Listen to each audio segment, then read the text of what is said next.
Isaiah. In the year 2019, nearly 50,000 people died from opioid-involved overdoses. The misuse of opioids is a national crisis that our country is facing, and affects public health as well as social and economic welfare. It's a systemic problem. Up to 29% of people misuse opioids for chronic pain, and 6% of those people will go on to misuse prescription opioids, and they'll transition to heroin. It's not bad people that are addicted. It's ordinary people that are being hooked on the addictive power of these drugs. There are children and our spouses, our friends and our neighbors. It's big cities and little cities, little towns. It's white collar and it's blue collar. It's celebrities and it's nobodies. Cody Bishop was one of those people. He was a vibrant 21-year-old when he started using prescription medications. Eventually, it led to other drugs, and it was destroying him. Cody was a strong young man. He was popular at school, and he was successful on the sports field. Yet the popularity faded, and the roar of the crowd went silent. And when it did, he turned to substances to, as he says, fill the void that he felt in his heart. Immediately, he says, the drugs filled the void and made himself feel like himself again. It made me feel good, Cody confesses.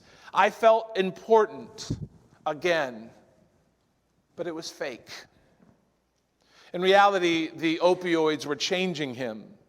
They were alienating him from his family. They were corrupting and destroying his body. They were blinding him to his problem. His addiction was slowly destroying him. This morning, my big idea, I let the cat out of the bag. I was supposed to have a blank here. This morning, as we begin the prophet of Isaiah, it is, as we read the first few chapters of Isaiah, it is almost a before and after picture of the destructive power of drugs, but the spiritual reality. Isaiah's words, inspired by the Holy Spirit, provide us a startling picture of the spiritual, the social, and the moral devastations of rebellion and idolatry. Israel was destroying themselves, and they didn't even know it.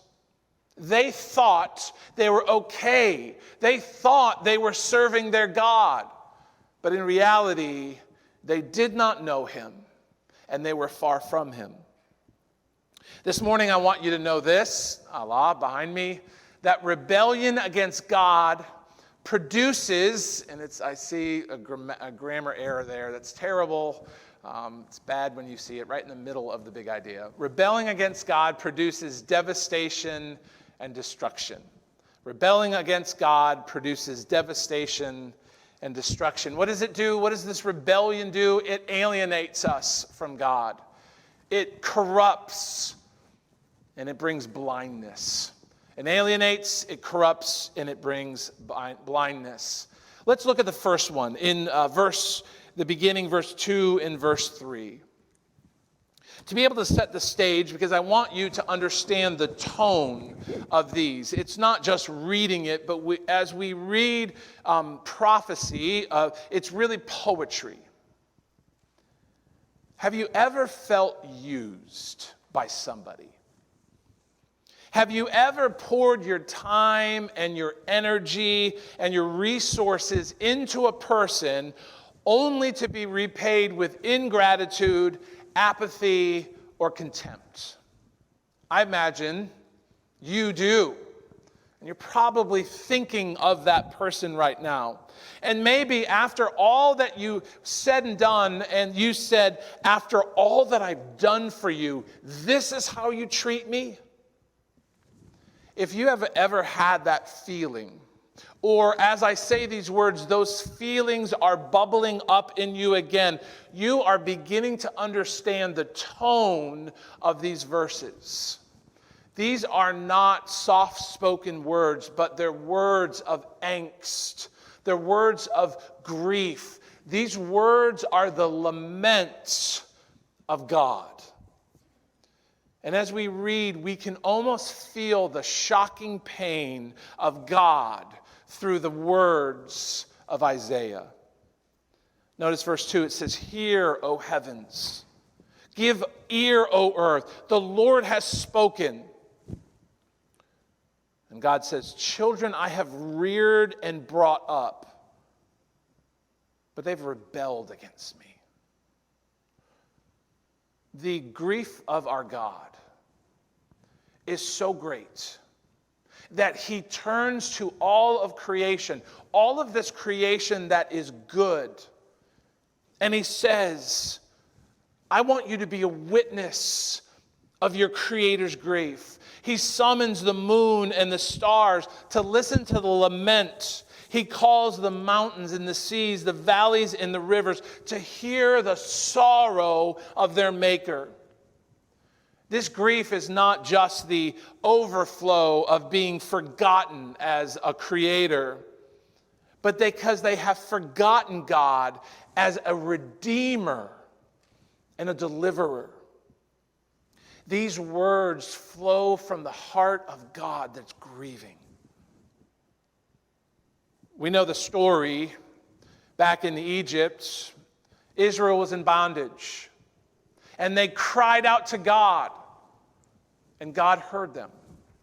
And Exodus chapter 6 gives us the promises that God made to his people in the midst of their grief, in the midst of their slavery, when all they could do is groan because the grief was so intense. And God said, "I am the Lord. I will bring you out from under the burden of the Egyptians. I will deliver you from slavery. I will redeem you with an outstretched arm, with great acts of judgment against your oppressors." Not only will he deliver them and set them free, but he delivers them to bring them into relationship. As Faith sang, "And they will know that I am Father. I will take them to be my people, and I will be your God, and you shall know that I am the Lord your God, who has brought you out from under the burden of the Egyptians. I will bring you into a land that I swore to give Abraham, Isaac, and Jacob. I will give it to you for a possession." And how does he say? "I promise on my honor, on my mother's life, on the Constitution." No, he says his name. "I am the Lord." And what happened? He did it. He led them out from under the bondage of Egypt. He fulfilled his promises. He split the Red Sea. He gave them at the foot of Mount Sinai his righteous law. For 40 years he provided for them in the wilderness. He led them into the promised land. A land flowed with milk and honey. He drove out the enemies. He gave them a place, and he fulfilled his promise. And how did they repay him? At the end of verse 2, "They have rebelled against me.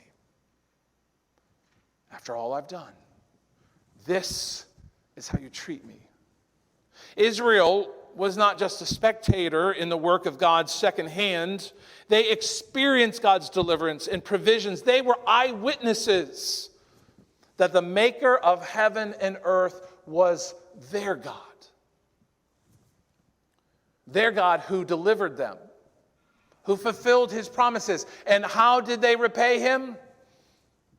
At the end of verse 2, "They have rebelled against me." The grief of our Father is heavy as he says these words through the prophet. He says, look at verse 3. He says, "Even the ox knows its owner, and the donkey its master's crib. But Israel doesn't even know me. My people do not understand. Even the lowly ox and the obstinate donkey know who cares for them. Yet God's people, who he delivered and made a covenant and promised his steadfast love, his hesed, have forgotten him. How could this possibly be? After all that God has done for them, they could treat him like this. Proverbs sheds a little light on this. It says, the fear of the Lord is the beginning of knowledge. Fools despise wisdom and instruction. You cannot know the heart of God until you revere the majesty of God. You cannot know God's wisdom until you submit yourself to his holy instruction.